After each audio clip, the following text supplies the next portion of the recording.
മൂന്നാറിലെ കാട്ടാന പ്രശ്ന പരിഹാരത്തിനായി ഇടത് എംഎൽഎമാർ ഇന്ന് മുഖ്യമന്ത്രിയെ കാണും. ദേവികുളം എംഎൽഎയുടെ നേതൃത്വത്തിലാണ് കൂടിക്കാഴ്ച. ഡീൻ കുര്യാക്കോസിന്റെ നിരാഹാര സമരം ഇന്ന് രണ്ടാം ദിവസത്തിലേക്ക് കടന്നു. അതേസമയം മൂന്നാറിൽ ഓട്ടോ ഡ്രൈവർ കൊല്ലപ്പെട്ട ഭാഗത്ത് വീണ്ടും കാട്ടാന കൂട്ടമെത്തി. 3 ആനകളാണ് ഉണ്ടായിരുന്നത്. സുരേഷ് കുമാർ കൊല്ലപ്പെട്ടതിന് ശേഷം RRT നിരീക്ഷണം ശക്തമാക്കി എന്ന് പറഞ്ഞതിന് പിന്നാലെയാണ് കാട്ടാന കൂട്ടമെത്തിയത്. വിവരങ്ങളുമായി സുബിൻ തോമസ് ചേരുന്നുണ്ട്. സുബിൻ, എന്തായാലും ഇന്ന് ഇടത് എംഎൽഎമാർ മുഖ്യമന്ത്രിയെ കാണാനിരിക്കുന്നു. പ്രശ്നപരിഹാരത്തിനായി എന്തെല്ലാം നിർദ്ദേശങ്ങൾ മുന്നോട്ട് വയ്ക്കാനാണ് സാധ്യത?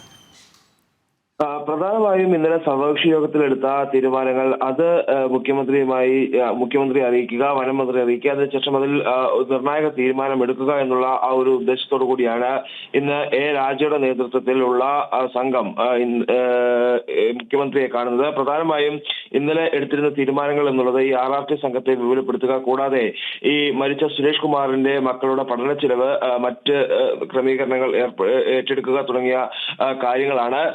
ഈ നിലവിൽ ഇതുമായി ഈ ഒരു വിഷയത്തിൽ ഈ കാട്ടാന കൂട്ടം കൂടുതലായി ഒരു ജനവാസ മേഖലയിലേക്ക് എത്തുന്നു എന്നുള്ളത് കൊണ്ട് തന്നെ ഈ പ്രശ്നക്കാരായ കാട്ടാനകളെ പിടിച്ചു മാറ്റണമെന്ന ഒരു നിർദ്ദേശവും ഇവർ ഈ ഒരു മുഖ്യമന്ത്രിയെ അറിയിച്ചേക്കും. ഇതിൽ പടയപ്പ ഉൾപ്പെടെയുള്ള ആനകളെ പിടിച്ചു മാറ്റണമെന്ന ഒരു കാര്യമാണ് മുഖ്യമന്ത്രി അറിയിക്കുക. അതിലൊക്കെ സുപ്രധാനമായ തീരുമാനങ്ങൾ ഉണ്ടാകുമെന്ന ഒരു പ്രതീക്ഷയിൽ തന്നെയാണ് ഈ ഇടത് MLA-മാരുടെ നേതൃത്വത്തിൽ ഇന്ന് മുഖ്യമന്ത്രിയെ കണ്ട് ചർച്ച നടത്തുന്നത്. അതിനുശേഷം അവർ വനമന്ത്രിയെയും കാണുമെന്നാണ് അറിയിച്ചിട്ടുള്ളത്. അതേസമയം ഈ മൂന്നാർ മേഖലയിൽ ഇപ്പോഴും ഈ കാട്ടാനശല്യം രൂക്ഷമായി തുടരുന്ന ഒരു സാഹചര്യമുണ്ട്. അതായത് ഈ മൂന്നാറിൽ ഓട്ടോ ഡ്രൈവർ കൊല്ലപ്പെട്ട കന്നിമല ടോപ്പ് ഡിവിഷൻ ഭാഗത്ത് ഇറങ്ങി ഇന്നലെ വൈകുന്നേരത്തോടു കൂടിയും കാട്ടാനകൾ എത്തുന്ന സാഹചര്യമുണ്ടായി. 3 ആനകളാണ് ഉണ്ടായിരുന്നത്. ഈ സുരേഷ് കുമാറിന്റെ വീടിനോട് ചേർന്ന്, അല്ലെങ്കിൽ വീടിന്റെ ഈ ലയത്തിന് തൊട്ടു പുറകിലായുള്ള ആ ഒരു പ്രദേശത്താണ് ആനകൾ എത്തിയത്. ഈ സുരേഷ് കുമാർ കൊല്ലപ്പെട്ടതിന് ശേഷം ഈ മേഖല കേന്ദ്രീകരിച്ച് RRT നിരീക്ഷണം ശക്തമാക്കിയിട്ടുണ്ട് എന്ന് പറഞ്ഞിരുന്നു. ഈ 24 മണിക്കൂറും അവിടെ നിരീക്ഷണമുണ്ട് എന്നെല്ലാം തന്നെ വനം വകുപ്പ് ഉദ്യോഗസ്ഥർ വ്യക്തമാക്കിയിരുന്നു. പക്ഷേ അതിനുശേഷമാണ് ഈ RRT സംഘം നിരീക്ഷണം ശക്തമാക്കിയിട്ടുണ്ട് എന്ന് പറയുമ്പോഴും അതിന് പിന്നാലെ തന്നെയാണ് ഈ ജനവാസ മേഖലയിലേക്ക്, ഈ ലയങ്ങളുടെ തൊട്ടടുത്തേക്ക് ഈ കാട്ടാനക്കൂട്ടം എത്തിയിട്ടുള്ളത്.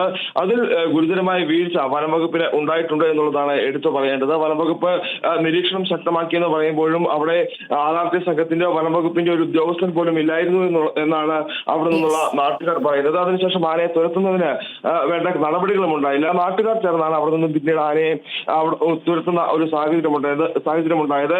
ഈ കന്നിമലയോട് ചേർന്നുള്ള നയമക്കര മേഖലയിൽ ഇപ്പോഴും പടയപ്പ തുടരുന്ന, ജനവാസ മേഖലയോട് ചേർന്ന് തുടരുന്ന ഒരു സാഹചര്യമുണ്ട്. എന്തായാലും കടുത്ത ഭീതിയിൽ തന്നെയാണ് മൂന്നാർ മേഖലയിലുള്ള ആളുകൾ നിലവിൽ ഇപ്പോൾ ഉള്ളത്. കൂടുതൽ കാട്ടാനകൾ ഈ ജനവാസ മേഖലയിലേക്ക് എത്തുന്നു എന്നുള്ളതാണ് അവരെ ആശങ്കയിലായിട്ടുള്ളത്. സുബിനാണ് വിവരങ്ങൾ നൽകിയത്.